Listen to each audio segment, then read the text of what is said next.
अपना ससुरा के हाल बताओ ये सखी, अपना ससुरा के हाल बताओ ये सखी। जवन सीख के अइलू हमरो के सिखाव ये सखी। जवन सीख के अइलू हमरो के सिखाव ये सखी।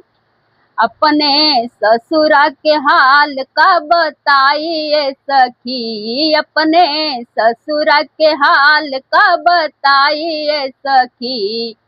हमर सैया हवे छेना के मिठाई ये सखी, हमर सैया हवे छेना के मिठाई ये सखी। हमरे ससुर क बोलिया मिठाई ये सखी, हमरे ससुर क बोलिया मिठाई ये सखी। हमरे सासू जी के बोलिया मिरचाई ये सखी, हमरे सासू जी के बोलिया मिरचाई ये सखी।